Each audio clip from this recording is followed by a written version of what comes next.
చిన్నారి గోవు గురించి కొన్ని విషయాలు చెప్పాలి. తిను ఒక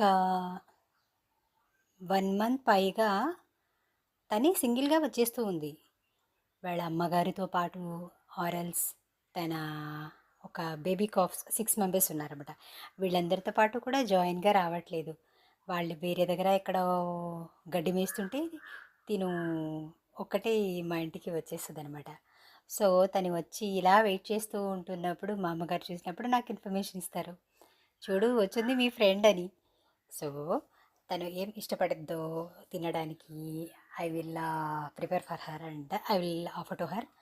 తను ఇష్టపడేది జోవర్ అండ్ బాజ్రా కొంచెం సోక్ చేసి బాగా కుక్ చేసి ఇవ్వడం, అంటే సజ్జలు జొన్నలు బాగా ఒక 8 to 6 అవర్స్ ఆల్రెడీ మేము నానబెట్టి ఉంచుతాం ఇవన్నీ గోవులు వచ్చినప్పుడు ఇవ్వడానికి. సో దాన్ని కొంచెం పేస్ట్ చేసి కాస్త జాగ్రీ వేసి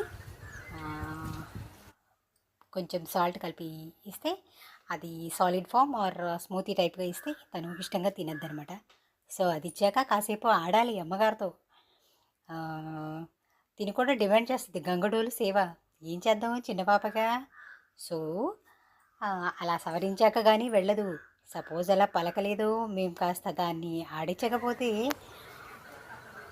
ఆల్మోస్ట్ 1.5 hour or 2 hours అయినా she will be standing like that only and watching us. తినతో వచ్చిన తంటాలే అది. సో అందుకని మేము కాస్త ఆడుతాం అనమాట.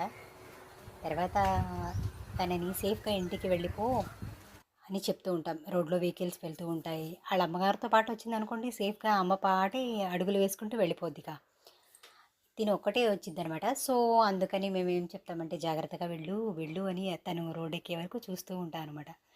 కానీ ఒక్కసారి తనకి ఆ పూజ థింగ్స్ అన్నీ అయిపోయాక తను ఫుడ్ భుజించాక ఇక అటు ఇటు చూడదనమాట, నీరుగా వెళ్ళిపోద్ది, రోడ్ ఎక్కి వెళ్ళిపోతూ ఉంటుంది అనమాట. సో అది మాకు కొంచెం confidence. But it is our duty to say her to be happy healthy and we will be saying her to go safely to her home. Especially what we're saying she will be keenly observing and listening అనమాట.